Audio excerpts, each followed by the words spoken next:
Good evening from New York. I'm Selwyn Collins, your host of CWS Journeys. Thank you for joining us once again. I am especially happy this evening to have an amazing young man with us, Sherod Duncan, the new deputy mayor of the municipality of Georgetown, Guyana. Georgetown, Guyana's national capital city. I am not going to do too much of a preamble today. I'm excited to get started with Sherod. I'm going to introduce you to him. The gentleman next to me is Sherod Duncan. Sherod, good evening and welcome to CWS Journeys. Selwyn, a very good evening to you. What an introduction, an amazing young man. I'm waiting to see this young man too.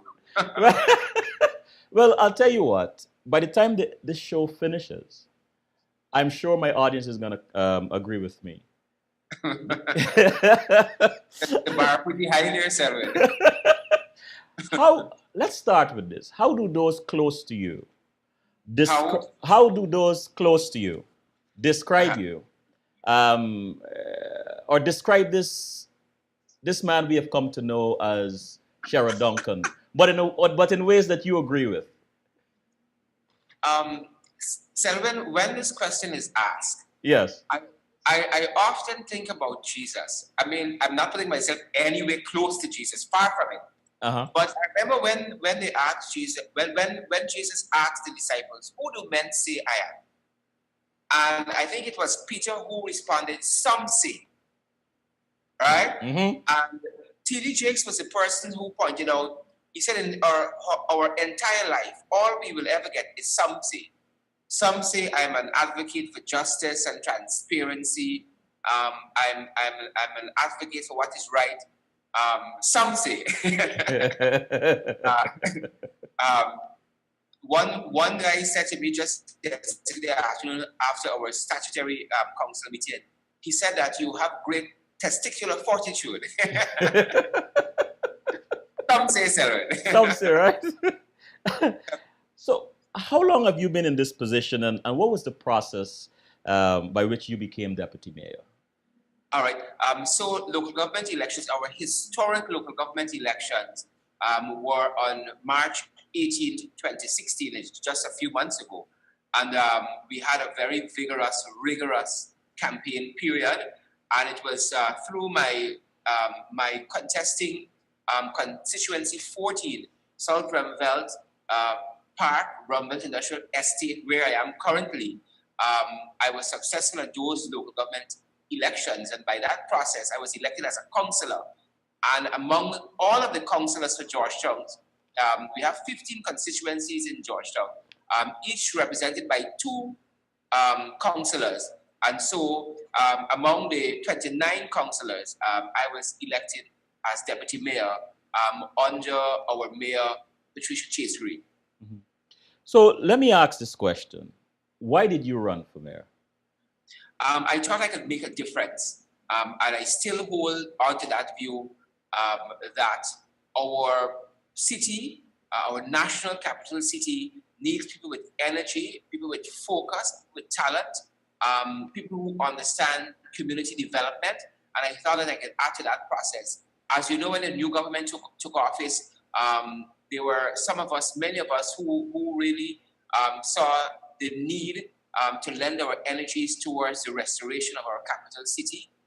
I was just a small part of that process, and I thought being at the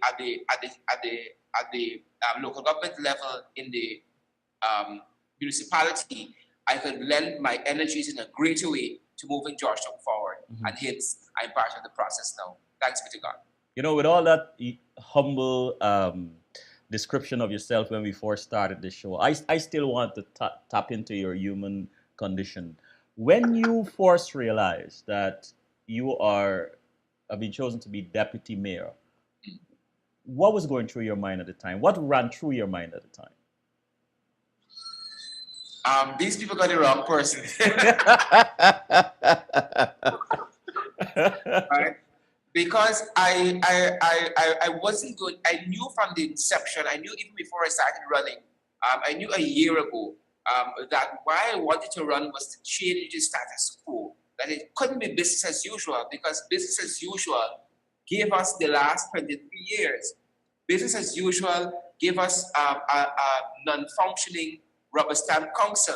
And so it couldn't be business as usual.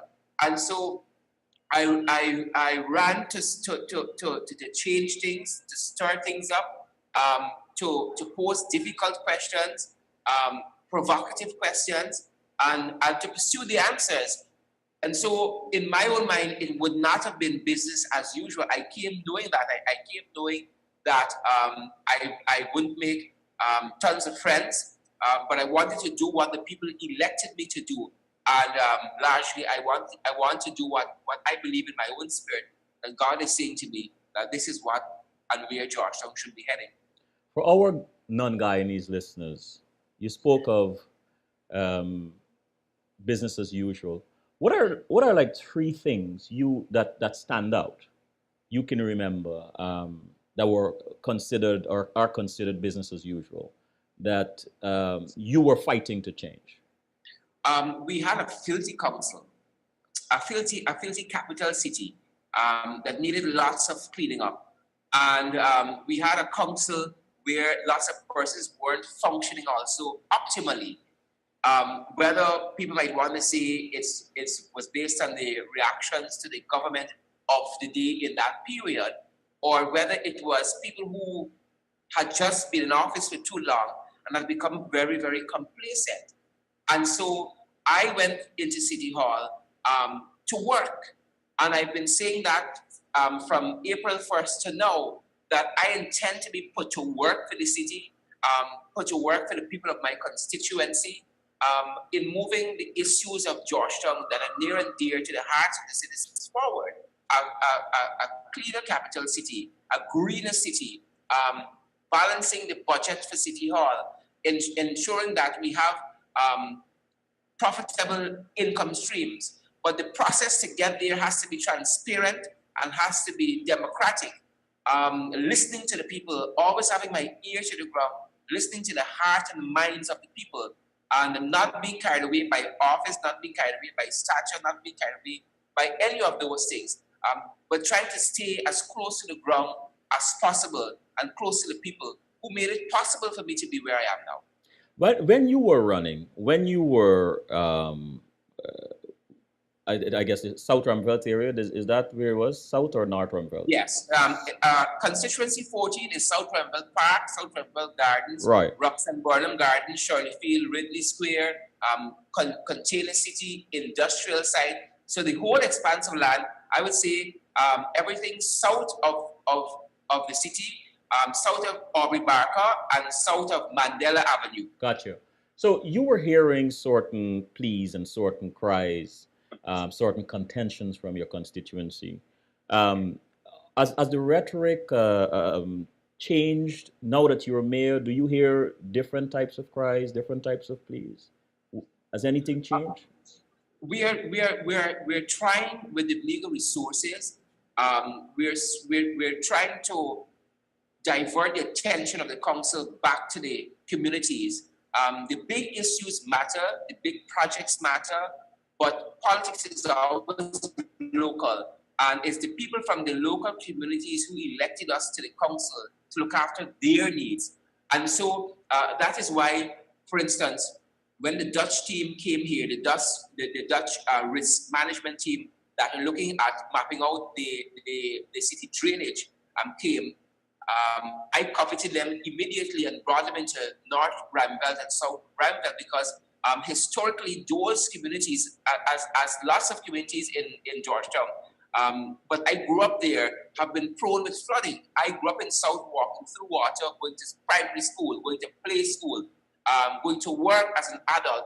And so I'm focused that those problems have to be solved, not can be solved, have to be solved in my lifetime. And hopefully in my tenure as not only deputy mayor, but as a councillor for the city of Georgetown. Security is a major issue. I grew up in South. My house was broken into as a child, as an adult. As a matter of fact, I'm talking to a colleague right now who a man was pushing his hand into her home just last evening, trying to open her door in the middle of the night. Security is a huge issue. So we're going to be partnering with the police force to revive and to build up the existing policing groups in our areas, and really working with residents in a meaningful way in securing our streets in our communities in the capital. But again, I'm from a constituency, so I always have this bias for constituency 14, and we've had some major issues where crime is concerned. I think it's twice that Andrew Supermarket, located in South, and a few of the other businesses were robbed at gunpoint. So securing the residents, securing their assets, securing a good quality of life for the residents of constituency 14 and for all of Georgetown by extension is something I'm totally focused on. Sherod, I can say one of the some of the things you hear when people mention Sherod is committed and passionate and dedicated and values. Um, if you were not, if you didn't have these qualities, now that you're settling in your job, I think it's unfair to say you've settled in, but now that you're settling in, do you think it would have been possible for you to do your job without those qualities, without the passion, without the commitment, without the drive? Hmm. It's a little difficult to prejudge. Um, I don't necessarily think I'm a passionate person because I think I'd be looking at myself a little biasly. But people see you and attribute different qualities. If they see passion, if they see energy, maybe there is that. But what I wake up with every day, Selwyn, is a commitment to the oath that I took before the president of the corporate republic of our country, His Excellency David Arthur Granger, to execute my duties without fear or favor, affection or ill will. And I try every day to live up to that expectation, live up to that oath, and try to better myself. I'm not in competition with anybody. I'm not in competition with any counselor, with any party, or anything like that. I wake up every day and try to see how I can do a little better than I did yesterday. How can I work a little harder for the constituents? How can I work harder for the residents of Georgetown than I did yesterday? What are the things that I need to learn from? I think I need to listen a little more and talk less. And so I'm always kind of grading myself and trying to have the best me for tomorrow. Well, And that's what I try to do on a well, hold consistent. on, Sherrod. I mean, those are nice qualities and lofty ideals. To listen more and talk less, which are great. But also, there's much to be said about when the rhetoric matches the action, right? And so, if the rhetoric is there and there's a lot of it, but there's more action than rhetoric, and the action matches the rhetoric, I don't see anything wrong with that. So let me ask you this though: what surprised you the most about City Hall? bureaucratic bureaucratic delays. Um, the Delays. the willingness to say things cannot work, the willingness to say that we've tried this without necessarily wanting to do it in a different way, to be innovative. I hear a lot of that. I think when you have people who've been in a system for a very long time, there's a lot of complacency. And I think we saw some of that recently with some of the issues that have been trashing out on the national stage. It's a sense of complacency and in a sense, an unwillingness to be democratic, to invite more people to the table, to bring more people into the process, to be inclusive. There is an orientation, and that to me is an old mindset, that this is the way that we do business, not necessarily taking cognizance of the fact that management and management principles have quantum leap since books on management were written in 1994, 1996, and 98.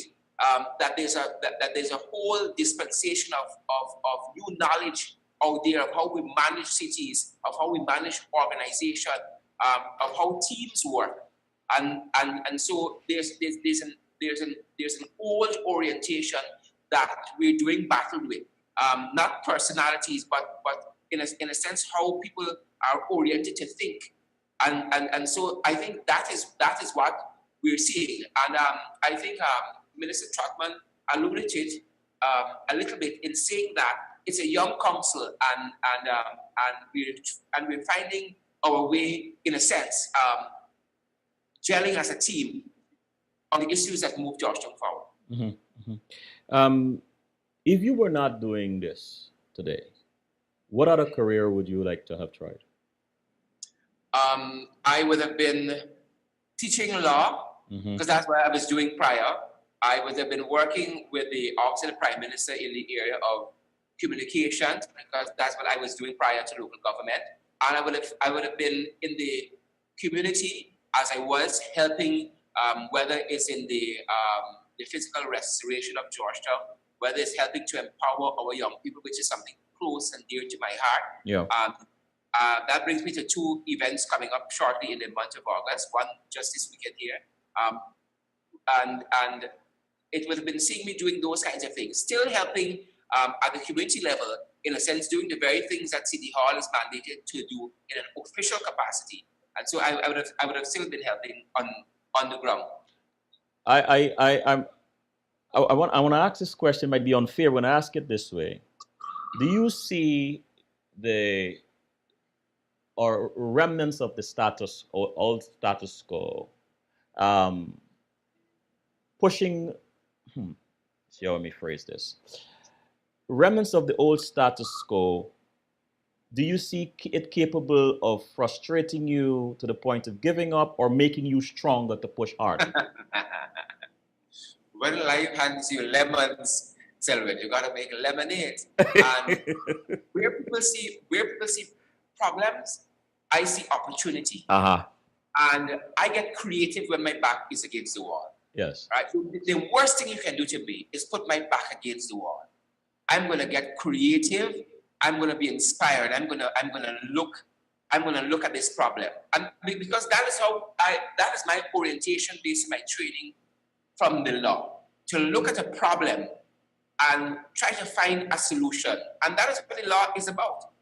People create infractions, whether in criminal law or civil law, and you have to look at a way to solve that problem.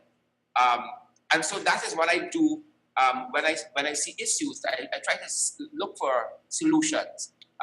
And I think that is part of leadership, Selwyn, looking for the best solutions. You know, for the best answers to the questions. I like what you just said, and since you've invited me into that into this context where I'm going to push your back against the wall. What is one problem that you are just rearing to solve at City Hall? I think the issue of empowering the workers there in the physical City Hall, not necessarily in the communities to which we extend, but I think our workers, for instance, and I said this to the council just yesterday afternoon, are the first line of defense, or first interaction with the public.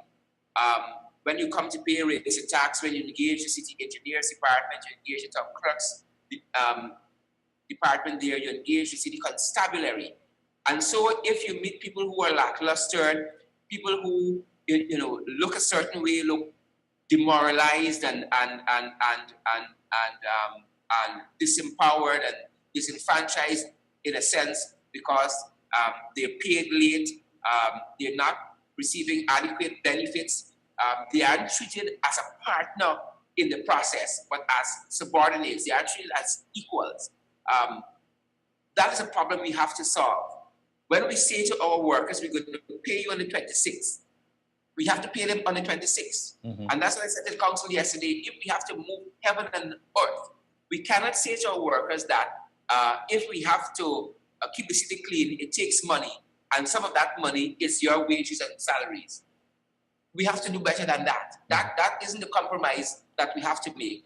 And so we have to sit down at the table, Selwyn, and in a very holistic way, look at the economics, look at the law, look at the morals surrounding the issue, underpinning the issue, and meet our workers. They are the people, over 800 of them, going out on a daily basis and doing battle for the city council under tremendous circumstances. You only have to look at any of the markets, the market offices, to know the kind of circumstances we're operating on, and look at the physical structure of City Hall itself. And they're going out there with inadequate tools, inadequate resources, and doing their best on a daily basis. And at the end of the month, we're still shortchanging them, and we have to do better than we're doing currently. What are what are some things or three things you believe would surprise most folks about your job? I asked the question. How How much time we have? how low paid it is, how influential it is, Yes. and how inspirational it is. You get to meet people every day and to make a difference in people's lives. Mhm. Someone said that 80% of success is showing up. And that is what I do as deputy mayor. I try to do as a councillor for the city of Georgetown, is to show up. When people want you to come and see a fence that is broken, some infraction that is being done to them by their neighbor, nuisances, somebody's rearing pigs, somebody's playing loud music.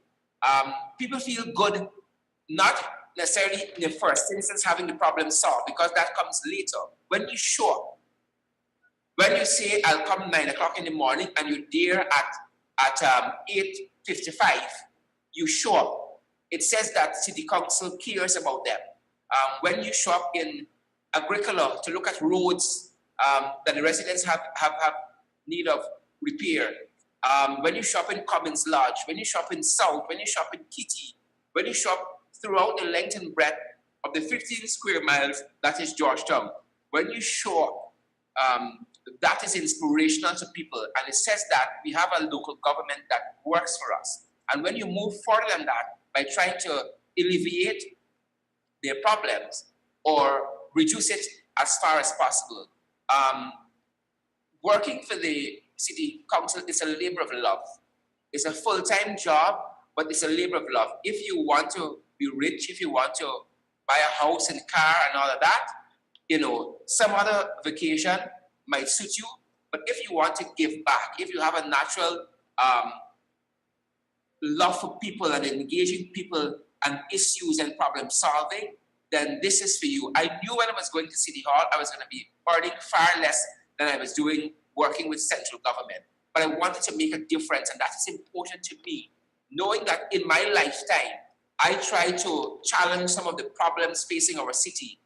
When I'm old and gray, and I look at my kids and my grandchildren, I will look at them satisfied, knowing that I tried to make a difference, even if I didn't solve all of the problems. I put my energies, my talent, my education, my faith in God, and I threw all of that at the problems facing Georgetown.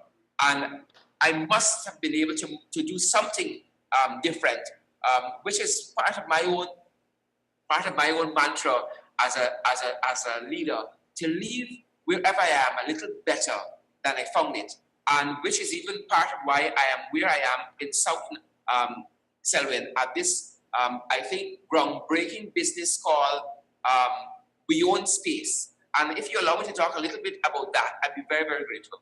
All right, I'll give you a chance, but I want to give our audience a little bit background as to who you are. So I want to go back into your early timeline and introduce us to this young man growing up in Guyana, this young boy at ages 9 and 15.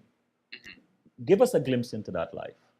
Great. So I went to South School, South River Park Primary. I lived my life. I was born in Linden, fortunately, so I have Linden at heart. But I came to town very early at age 3, and I went to a preschool in South River Park. I went to primary school here, and I also went to secondary school in Central Georgetown, Richard Ishmael Secondary. And so, as a 9-year-old, I wandered the neighborhood. I played war brick, and I was a normal kid. Got into mischief, got a lot of licks, Um, uh, but my mother instilled a lot of good values in us. A lot that I took to city council.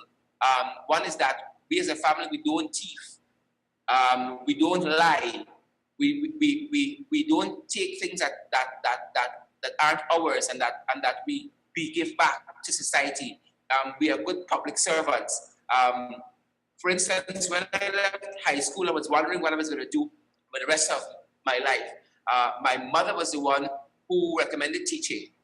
And she said, if you don't like it, then you can always, do something else, but try teaching for a year, right? I taught for over 10 years, teaching English language and English literature at Christchurch Secondary, at Marion, at the business school. And then I went off to study communication at the university. I did a diploma, and then I did my bachelor's in law, and I'm in the final stages doing my bachelor's in communication studies currently. And so all of that is what I bring to City Hall. My experience working with international organizations like GHAR, a component of USAID. I did a very short internship at CARICOM. I've worked for the Office of the Prime Minister. And so I bring all of that experience to City Hall. And perhaps that is why one of my colleagues said of me quite recently that I came to City Hall with too many expectations, because after you work with such organizations, you can only expect great things. And so forth. But staying back there, what are some of the fond memories of your parents? My father was a hard worker, Mm-hmm. and I think was too committed, overly committed to his career, or I think our family suffered a little bit by that. But my mother somehow learned how to manage a career in nursing as a professional nurse. Her specialty being dialysis nursing, and learning as a single parent how to manage two children and work at the same time, and putting us through school and giving us a real quality education and a good quality of life also. Mm-hmm. So those are some of my fond memories. My mother would always buy us books. She was never interested too much with us playing. And so she always bought us books and always encouraged us to read. And one recurring thing that she would have wrote in almost every book she always bought for us was "Read for your life." And that is something I took with me at university. Read for your life. And so I wouldn't say law came naturally, because I didn't go to one of the top schools that did law at A levels. And so when I got into the law program, law was practically new. But growing up reading, I took to the law books with that kind of ease, because reading was just a natural part of your existence. Mm-hmm, mm-hmm, mm-hmm. When you hear the word Georgetown, what comes to mind? Beautiful city, hospitable people, potential unrealized. You know, Sherod, I just came back from Georgetown several weeks ago, and I was there twice in a space of 7 or 8 weeks for the Jubilee, and then I went back for the university. But I don't know how I didn't notice this the first time I visited. It was the second time. I'm walking along Blissingen Road, and I noticed the canals. I turned on Lamaha Street, and I noticed the canals. And what hit me was the way water was flowing and the calming effect it had on me. Is this what you expect to present to visitors to Georgetown as a Yes. city that is not just clean, but it has a calming effect on people? Yes. And I think, again, part of the complacency that we have as residents of Georgetown is that we are accustomed to seeing it. without the appreciation that lots of cities don't have as much water flowing through it, right? As we do. For instance, when I go running on the seawalls, I don't think about the length, the 5 miles I have to run. I'm always wrapped up in the sound of the ocean. Mm-hmm. And wrapped up in my own thoughts and problem solving and thinking about the issues of the residents of Georgetown and how I'm going to attack the next day. And so the sound of the ocean is meaningful to me, just like you have observed the running water and the sound of it. And even in some instances, the press set. And one parliamentarian is credited in saying that if you can't see the change in Georgetown since the new government took over, surely you can smell the difference. So we present that to people who tour our city, people who come to it for the first time, or people who pass through it, whether you're going to Berbice or Linden or one of those places. But we also give to the people who are passing through it, our city, our open spaces, our parks, our fields, our community grounds, unencumbered pavements, orderly vending. We give to them an organized city. Our streets are laid out in a certain manner. Our businesses are laid out in a certain manner. We give to them a clean seawall. For instance, we give to them a city that recognizes the importance of responsible solid waste management. We give to them our colonial inheritance and heritage in our buildings, in even the layout of our city. Pauline Melville, who wrote the ventriloquist tale, Guyanese, said that Georgetown is constructed as though it is meant to hide something. This city built on stilts. It's only now that we see two-story buildings in our city. But because the Dutch understood the flooding situation from the inception, lots of our houses were built as they say, on stilts. And so you have this unique architecture of Dutch and English and largely European that we give to people. City Hall of itself is part and parcel of that inheritance. And so all of that is the package that we offer people who visit our beautiful city. Part of what I want to champion during the tenure as councillor and as deputy mayor is reinvigorating our nightlife. Every capital city, every international city has a very vibrant nightlife. And what you would see when you go down to Georgetown on any given night is it's a quiet, almost dead city, right? And we have to have that balance of a very active day in terms of people, the movement of people, commerce, and all of that, and an active nightlife. And the part and parcel of that is securing our city, engaging the business community in a very meaningful way, and also engaging the residents of Georgetown, that they feel part and parcel of the forward movement and the development of our national capital city. We're going to take a quick break, but before that, I'm going to read from the chat room. Borbi's chair said, I admire and greatly appreciate that Georgetown has Sherod. And Sharon asked, would you like to run for mayor? Absolutely not. Absolutely not. On that note, let's take a break.